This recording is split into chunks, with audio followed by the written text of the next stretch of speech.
Mulai. Bismillahirrahmanirrahim. Assalamualaikum warahmatullahi wabarakatuh.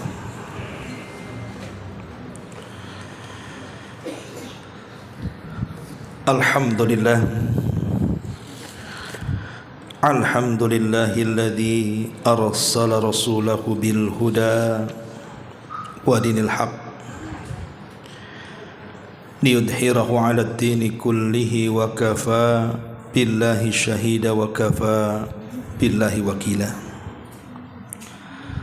Asyhadu an la ilaha illallah wahdahu rabbi la syarika lah wa asyhadu anna Muhammadan 'abduhu wa rasuluhu alladzi la nabiyya ba'dah. Amma ba'du. Hadirin ma'asyiral muslimat yang dimuliakan Allah Subhanahu wa taala, alhamdulillah di pagi hari yang cerah ini Allah masih memberikan nikmat kepada kita, terutama nikmat kita bisa berkumpul untuk bertalabul ilmi.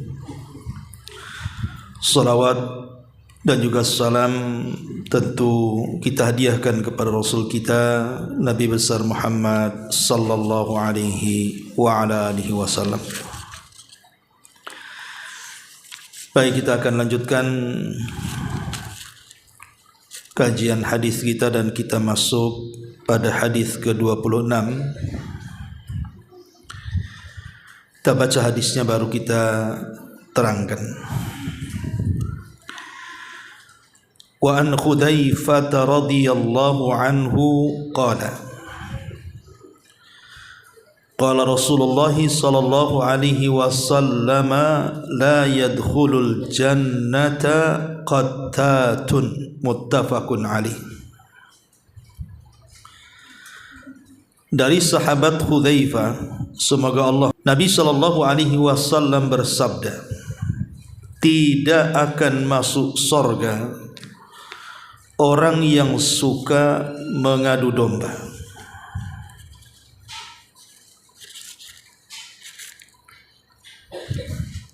Ma'asyiral muslimat yang dimuliakan Allah Subhanahu wa taala, hadis ini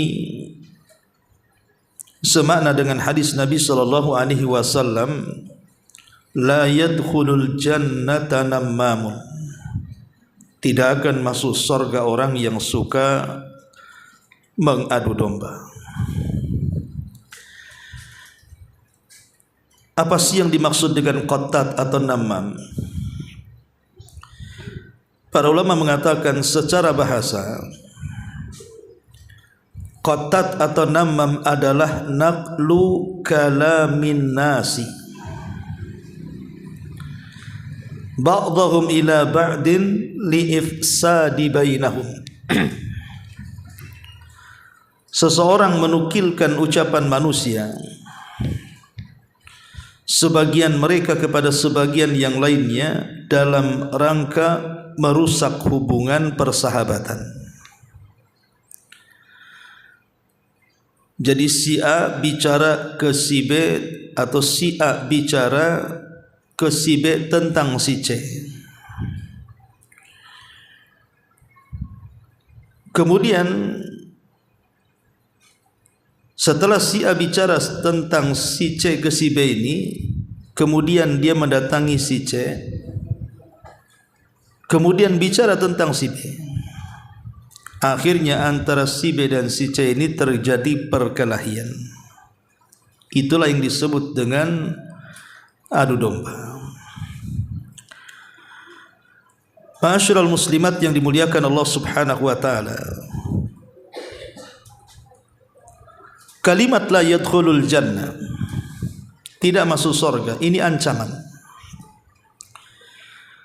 Dan kita tahu bahwa secara kaidah dosa yang ada ancamannya, maka dosa itu adalah kabair adz-dzunub, dikategorikan sebagai dosa-dosa besar.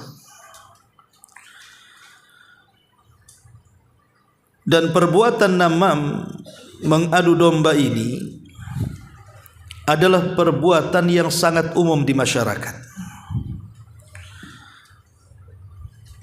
Bahkan di antara kita terkadang yang sudah sering mengaji juga, banyak sebagian kita yang melakukannya. Karena mengadu domba itu, kata Imam Ibnu Katsir rahimahullahu ta'ala, bukan hanya sekedar kita datang ke si A dan ke si B untuk supaya si A dan si B ini bertengkar, tapi menjadi provokator untuk memprovokasi manusia supaya terjadi permusuhan. Apalagi di tengah-tengah kaum muslimin, itu juga bagian daripada mengadu domba. Terutama jelang pilpres, pileg. Itu biasanya banyak tuh orang-orang yang seperti ini. Demi menjatuhkan orang lain, maka dia rela kemudian menjadi provokator atau tukang kompor yang membakar ke sana dan kemari. Ma'asyiral muslimat yang dimuliakan Allah Azza wa Jalla, lah perilaku namimah ini, mengadu domba, sangat bahaya dalam Islam. Lalu apa saja bahayanya? Para ulama mengatakan yang pertama, bahwa orang yang suka mengadu domba adalah seburuk-buruk manusia. Kenapa seburuk-buruk manusia? Karena orang yang suka mengadu domba itu tidak ada kecintaan untuk hidup damai, hidup tenang, hidup nyaman, hidup bahagia, enggak ada tuh. Maunya itu melihat orang bertengkar senang. Nabi SAW mengatakan, syiraru ibadillahi masya'una bin namimah. Seburuk-buruk hamba Allah, kata Rasul, adalah orang yang berjalan kian ke sana dan kemari hanya untuk menjadi kompor supaya orang bertengkar. Qattat atau namim. Lihat bagaimana Nabi SAW melebeli orang yang suka mengadu domba itu seburuk-buruk manusia. Makanya ibu, kalau ada berita yang belum pasti, jangan suka diceritakan. Karena boleh jadi berita yang diceritakan itu isinya mengadu domba. Ini yang pertama. Yang kedua, bahwa namam, orang yang suka mengadu domba itu tukang kompor. Kalau gas yang 5 kilo masih mending. Kalau yang 25 kilo meledak-ledak tuh. Itu bagian daripada perbuatan syaitan. Sebagaimana dinyatakan dalam sebuah hadis yang dikeluarkan Imam Muslim dari hadis Jabir bin Abdullah radhiyallahu anhu. Kata Nabi SAW, inna syaitan qad aisa an ya'buduhul musalluna fi jaziratil arabi walakin fit tahrishi bainahum.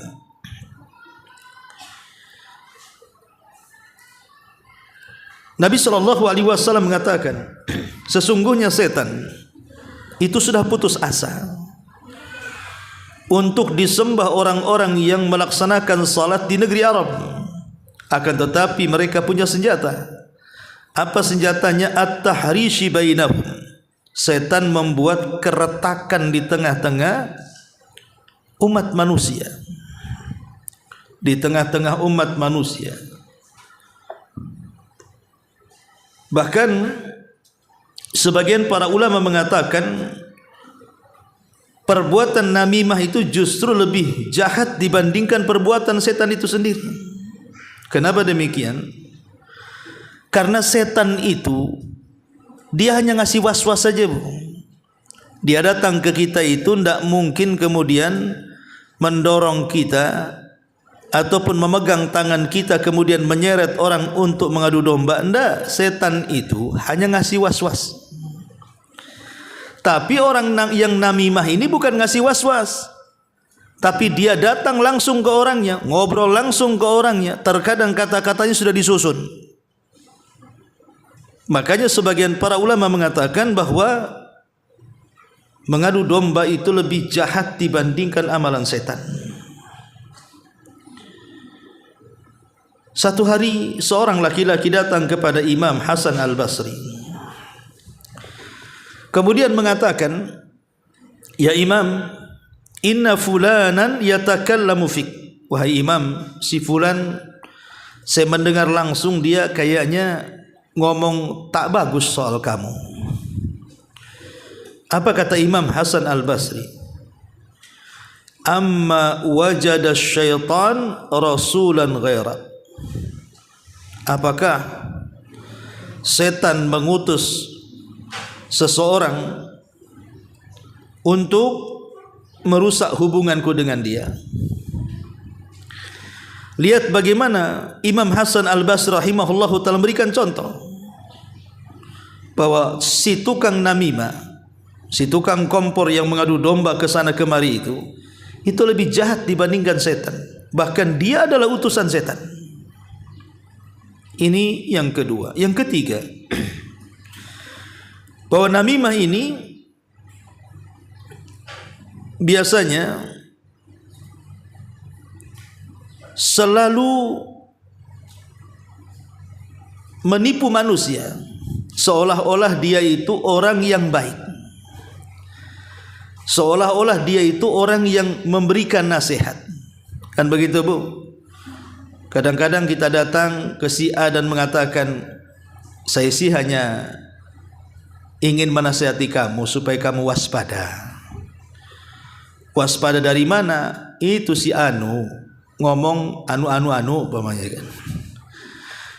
Kan soknya itu seolah-olah dia penasihat, padahal dia sebenarnya sedang ngompori dia supaya dia panas. Begitulah setan tuh.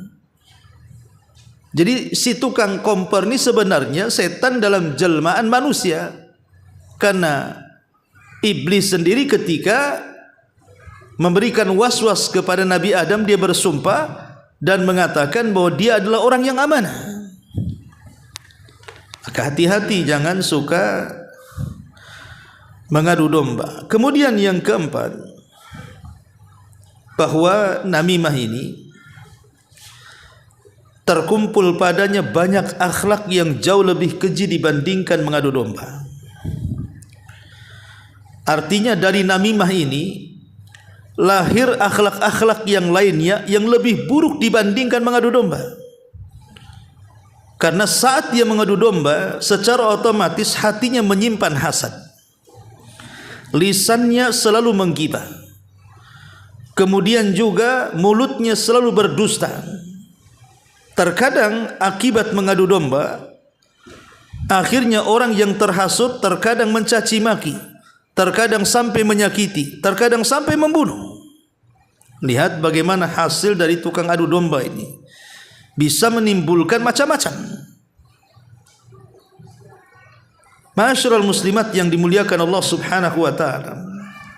Seorang laki-laki datang kepada Umar bin Khattab radhiyallahu anhu. Kemudian mengatakan, ya Amiral Mukminin, hati-hati. Hati-hati terhadap seseorang, katanya. Karena dia akan melakukan pembunuhan. Maka Umar mengatakan, celaka engkau, siapa yang akan membunuh? Kemudian dia pun menceritakan ini. Umar pun marah. Kemudian Umar mengatakan, cukup sampai di sini. Dari sini kita tahu bahwa Amirul Mukminin Umar bin Khattab radhiyallahu anhu tahu bahwa orang ini sedang mengadu domba. Makanya Umar menghentikannya. Karena biasanya orang yang mengadu domba itu, pertama, biasanya suka tatabbu, mencari-cari kabar, mencari-cari berita, mencari-cari gosip. Yang kedua, mencari-cari aib orang. Yang ketiga, tajasus. Terkadang ngirim orang untuk mengintip dan juga mencari-cari kabar. Kemudian yang keempat, selalu menyebar permusuhan. Dan yang kelima, selalu menyebar fitnah. Inilah di antara ciri-ciri orang yang suka namimah tuh. Kemudian yang kelima, umumnya orang-orang yang namimah itu bukan hanya melahirkan akhlak-akhlak yang buruk, dia sendiri punya sifat buruk yang banyak. Makanya Allah sampai mengatakan wala tuti kullahallafim mahin hammazin masya'im binamim. Jangan kau ikuti setiap orang yang suka bersumpah lagi hina, yang selalu mengejek dan kesana kemari menyebarkan fitnah, mengadu domba. Kemudian yang keenam, dan ini yang paling bahaya, bahwa orang yang suka mengadu domba itu terancam dengan azab kubur. Satu hari Nabi SAW lewat di sebuah pekuburan. Tiba-tiba diperdengarkan dua kuburan yang sedang disiksa. Maka Nabi SAW mengambil pelepah kurma basah, kemudian membelah menjadi dua, kemudian meletakkan di dua kuburan itu. Kemudian Rasul mengatakan, mudah-mudahan selama pelepah ini belum kering, bisa meringankan azab keduanya. Kemudian sahabat bertanya, kenapa Rasul melakukan seperti itu? Maka Nabi SAW menjawab, karena keduanya melakukan dosa besar yang dianggap kecil. Salah satunya Nabi SAW mengatakan, adapun yang satu itu kalau cebok tidak pernah bersih itu. Adapun yang satunya karena dia kesana kemari mengadu domba dan menyebar permusuhan. Lihat bagaimana Nabi SAW diperdengarkan suara azab di dalam kubur. Dosa apa mereka? Salah satunya namah, orang yang mengadu domba. Bahkan dalam hadis yang kita baca, yang nomor 7, diharamkan masuk surga. La yadkhulul jannah qattatun, wa fi riwayah nammamun. Tidak akan masuk surga qattat dan juga namam, orang yang suka ngadu domba.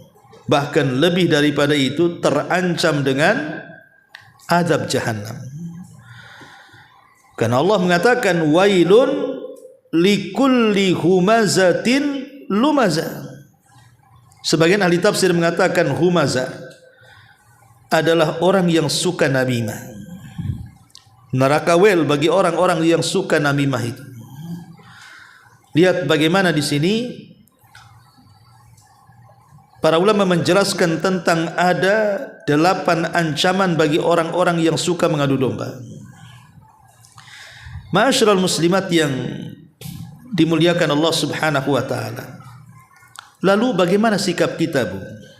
Kalau seandainya di hadapan kita itu ada orang yang suka mengadu domba dan terkenal suka mengadu domba. Pertama, jangan dibenarkan ucapannya. Kalau ada si A, Ummu Fulan, itu sangat pedas lisannya, memang terkenal suka mengadu domba. Maka kalau dia menghabarkan sebuah berita tentang saudara kita, jangan pernah dibenarkan, dustakan kata-katanya, supaya jangan terpancing. Yang kedua, kalau bisa nasihati, Bu, nasihati, Afan, gitu ya. Saya kira tidak perlulah dibesar-besarkan, pun gak ada manfaatnya. Tidak usahlah cerita tentang itu sama saya. Macam-macam lah ibu pandai ngomong, ya. Larang orang itu. Kemudian yang ketiga, bencilah perbuatannya. Tentu tidak membenci orang ya, Bu ya. Kita membenci perbuatannya. Sebab kalau kita membenci orangnya, nanti orangnya sudah tobat, susah kita ini mau mencintainya. Tapi kalau kita membenci perbuatannya, setelah dia tobat dari perbuatannya adalah perasaan cinta kita untuk saudara kita, maka benci perbuatannya. Ini perbuatan gak jelas, ini perbuatan setan ini. Ya. Kemudian yang ketiga, yang keempat, jangan suudzon kepada orang yang sedang dibicarakan kepada kita. Pamannya ada si A datang ke datang ke ibu menceritakan si B, si anu itu anu, apa namanya? Maka ibu jangan suudzon dulu. Karena berita ini belum jelas, baru satu mulut kan itu, baru satu telinga bahasanya. Belum mendengar langsung dari orangnya. Maka kita tidak boleh kita langsung percaya. Kemudian yang kelima, selain tidak boleh kita percaya langsung, ibu tidak boleh tajasus. Setelah mendengar cerita orang, langsung ibu kirim orang untuk mencari-cari kabar. Coba saya utus kamu, betul enggak kata si anu itu, si anu begini. Coba kamu cek sana, intip dia, teliti dia, kau jadi intelku. Enggak boleh. Sebab sesuci apapun manusia di sekitar kita ini, kalau dicari-cari kesalahannya, ya ketemulah. Enggak mungkin enggak ketemu. Tapi terkadang kesalahan itu disambung-sambungkan. Oh betul juga kata si anu itu, si anu begini. Makanya kenapa dilarang kita tidak boleh tajasus. Walaupun seandainya kita mendapatkan berita si anu begini kepada kita, tapi bukan berarti kita harus mengirim mata-mata kemudian mencari-cari keburukannya. Karena tidak ada manusia yang maksum, pasti akan ketemu juga keburukannya. Kemudian setelah ketemu keburukannya, disambung-sambungkan, akhirnya yakin pula dengan kabar itu. Oh betul rupanya. Nah, ini kan masalah jadinya. Nah, kalau sudah seperti ini, ya. Kemudian juga yang terakhir, doakan semoga dia cepat sembuh dari penyakit gilanya itu. Doakan supaya dia sembuh dari namimahnya. Minta kepada Allah agar berlindung dari penyakit itu, jangan sampai tertular kepada dia. Karena biasanya orang yang suka mengadu domba itu ucapannya seperti sihir, bahkan lebih parah dibandingkan sihir. Apalagi yang tukang kompor ini memang bagus retorikanya, ngomongnya juga canggih gitu ya. Ember, banyak ngomong, pandai bicara, pandai ngatur kata. Oh, makin lagi ke sihir kita. Sehingga sebagian para ulama mengatakan an-namimatu ta'malu amal sihri bal asyad min amali sihri fi tamzikil awasir. Bahwa orang yang mengadu domba itu hakikatnya dia telah mengamalkan amalan sihir, bahkan lebih hebat dibandingkan sihir. Kenapa demikian? Terkadang sihir ini dia hanya bisa melakukan untuk menceraikan hubungan 2 orang 3 orang saja. Tapi orang namimah bisa satu kampung dia bisa bergerak. Bukan satu kampung, negara bisa perang. Ya. Makanya dikatakan bahwa perbuatan orang yang mengadu domba itu lebih buruk dibandingkan sihir. Kenapa? Karena mengakibatkan permusuhan di mana-mana, kebencian di mana-mana. Akhirnya kemudian siapa yang diuntungkan? Setan yang diuntungkan.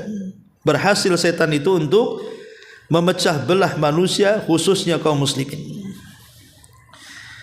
Ma'asyiral muslimat yang dimuliakan Allah Subhanahu wa taala. Dari sini kita tahu bahwa hadis ini melarang kita untuk melakukan namimah. Baik, kita akan bahas di sini.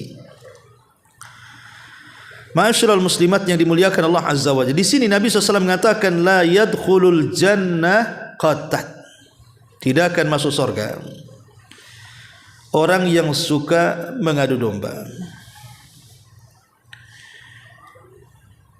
Para ulama mengatakan di antara faedah hadis ini, al-faidatul ula, faedah yang pertama, al-haditsu dalilun ala anna an-namimata kabiratun min kaba'iri dzunub. Hadis ini menjadi dalil bahwa namimah, orang yang mengadu domba itu telah masuk pada perbuatan-perbuatan dosa dari dosa-dosa besar. Dalilnya ancaman tidak masuk surga, dan juga ada hadis yang sudah dijelaskan. Nabi SAW mendengar orang yang sedang diazab dalam kuburnya, rupanya dosanya salah satunya adalah mengadu domba. Ini yang pertama. Yang kedua, al-faidatu tsaniyatu, faedah yang kedua. Dikatakan lit ta'amuli ma'an namam adabun naqalahan Nawawi an Abi Hamid Al-Ghazali. Faedah yang kedua, saat kita menghadapi orang yang suka mengadu domba, Imam Nawawi menukilkan sebuah perkataan dari Imam Zahabi. Yang tadi saya sudah jelaskan. Pertama, alla yusaddiqu, tidak boleh membenarkan orang yang mengadu domba karena dia orang fasik. Dia bukan orang benar itu. Dia orang fasik, enggak perlu dibenarkan kata-katanya. Yang kedua, an yanhahu an dzalik, coba kita cegah dia. Kemudian yang ketiga, an yubghidahu fillah, hendaklah kita benci karena Allah. Yang keempat, alla yadhunna bi akhihi al-ghaibi su', jangan berburuk sangka kepada orang yang dibicarakan kepada kita. Yang kelima, tidak boleh kemudian mengirim jasus mata-mata untuk mencari-cari kesalahannya. Dan yang terakhir, kata Imam Ghazali, alla yardha li nafsihi ma nahan namam anhu, jangan redha dengan orang-orang yang seolah-olah dia sedang membela kita, padahal seolah-olah dia sedang mengadu domba kita dengan orang. Jangan redha dengan orang seperti ini, ya. Karena memang inti daripada orang yang namimah itu, yang ketiga di antara faedahnya adalah as-sababu fi intisharin namimati bainan nas iddata umur minha, karena tujuan seseorang menyebarkan namimah itu di tengah-tengah manusia. Pertama, orang ini tidak bermaksud baik, artinya niatnya sudah jahat. Memang ada iradatus su', memang niatnya buruk. Niatnya itu memang untuk menghancurkan, untuk menebarkan kebencian dan permusuhan. Yang kedua, al-farahu bil haudi, memang dia senang dengan perkara-perkara yang tidak ada manfaatnya. Perkara-perkara yang tidak manfaatnya, di antaranya fudul kalam, banyak ngomong, ya. Kemudian juga menghabiskan waktu, ya kan, menghabiskan waktu saja, ngobrol ke sana, ngompori sana, ngobrol ke sini, ngompori sini, kan nggak ada gunanya hidup kayak gini, Bu. Dia menghabiskan waktunya saja itu, menghabiskan umurnya. Kemudian juga bicara banyak ke sana kemari.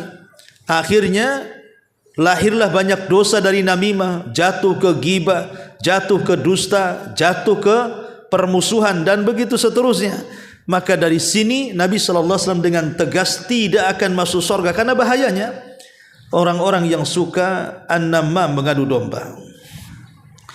Ma'asyiral muslimat yang dimuliakan Allah Subhanahu wa taala. Al-Imam Hasan Al-Basri rahimahullahu taala mengatakan, man namma ilaika namma alaika. Siapa yang mengadu domba, maka ada orang lain yang akan mengadu domba Anda. Itu hukum karma namanya. Kalau kita mengadu domba orang, nanti Allah akan kirim orang yang mengadu domba kita. Kama tadi nutudan, sebagaimana kita berbuat sesuatu kepada orang, maka Allah akan berbuat yang sama kepada kita. Maka jangan suka mengadu domba.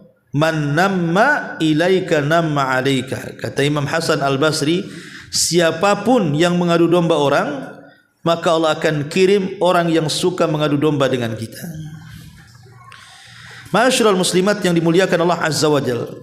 Lalu bagaimana caranya, Bu, supaya kita ini tidak mudah mengadu domba? Bagaimana caranya kita selamat, jangan jadi pelaku dan jangan jadi objek juga. Pertama, kalau tidak ingin jadi pelaku, pertama nih, kata para ulama, sibukkan lisan kita dengan zikir. Tidak perlu kita lari sana lari sini untuk mengadu domba. Sibukkan dengan zikir. Karena bagaimanapun ketika seseorang itu menyibukkan dirinya, lisannya, majelisnya dengan zikir kepada Allah Subhanahu wa taala, maka lisan kita lebih terjaga. Tidak mungkin lisan kita diobral untuk mengadu domba. Yang kedua, ambillah hal yang sangat bermanfaat bagi hidup kita itu. Jangan sampai menghabiskan waktu, menghabiskan umur, menghabiskan biaya, tenaga, menghabiskan ucapan gitu ya, hanya untuk perkara-perkara yang tidak ada manfaatnya. Karena mengadu domba itu tidak ada manfaatnya. Ya. Pertama, bahayanya juga orang kalau lisannya mengucapkan sesuatu yang di dalamnya ada kemurkaan kepada Allah Subhanahu wa taala, maka dosa lisan ini yang paling cepat memasukkan kita ke neraka. Bukankah Rasul yang mengatakan seperti itu kepada Mu'ad? Wahai Mu'ad, bukankah kebanyakan manusia masuk neraka jahanam diakibatkan lisan-lisan mereka? Maka jangan sampai gara-gara lisan kita mengadu domba, kita dimasukkan oleh Allah ke dalam neraka. Bahkan Allah Subhanahu wa taala sudah menyiapkan murka dan balasannya kepada kita. Kemudian yang ketiga, cobalah berpikir, Bu. Berpikir sejenak. Bahwa mengadu domba itu merusak hati. Kasihan saudara kita, gara-gara ucapan kita akhirnya mereka bertengkar. Yang tadinya berkawan akhirnya bermusuhan. Yang tadinya tetangga akhirnya pindah rumah. Bahkan satu keluarga harus saling memutus silaturahim. Anak musuhan dengan orang tuanya, orang tua musuhan dengan anaknya, istri musuhan dengan suaminya, dan suami musuhan pada istrinya, dan begitu seterusnya.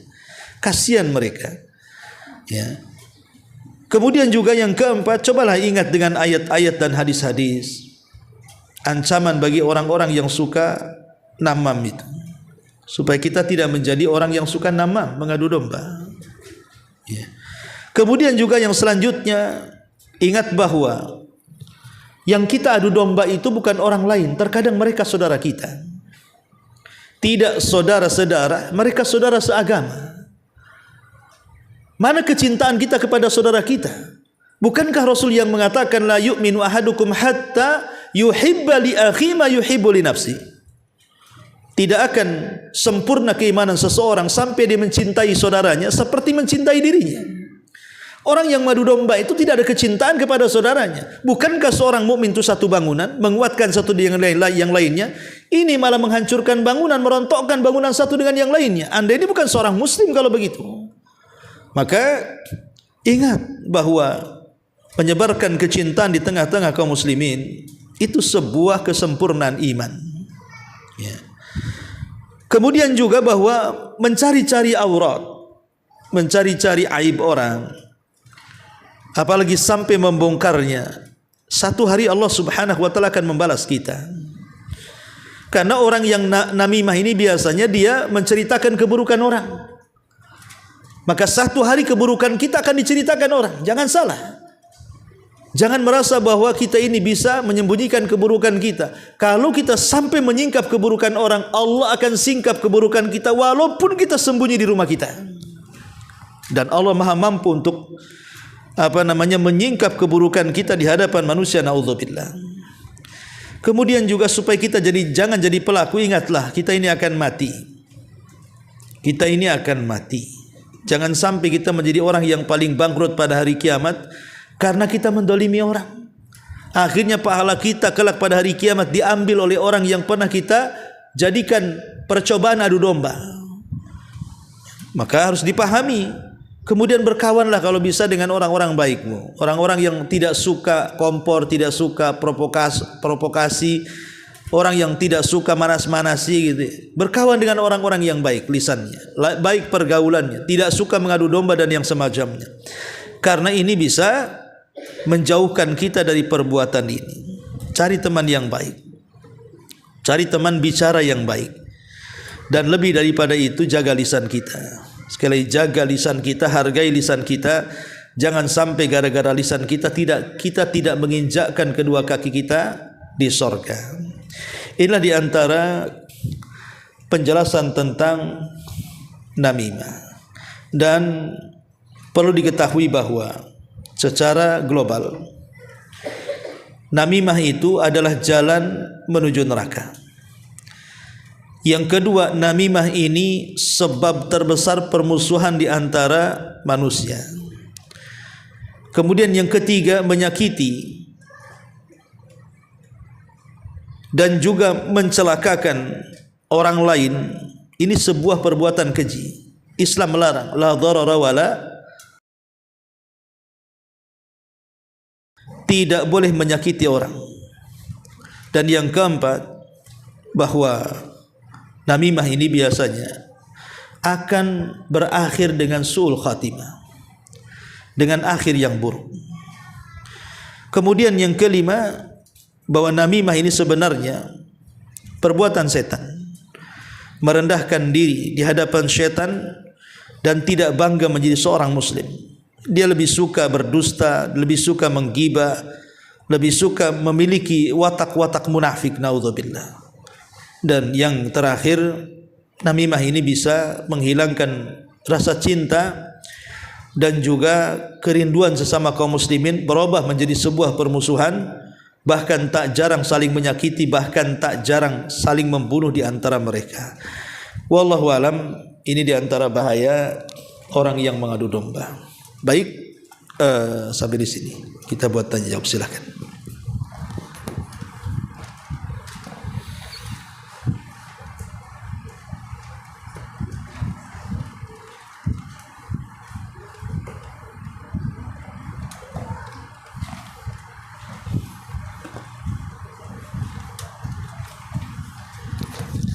Kalau tidak ada, kita tutup.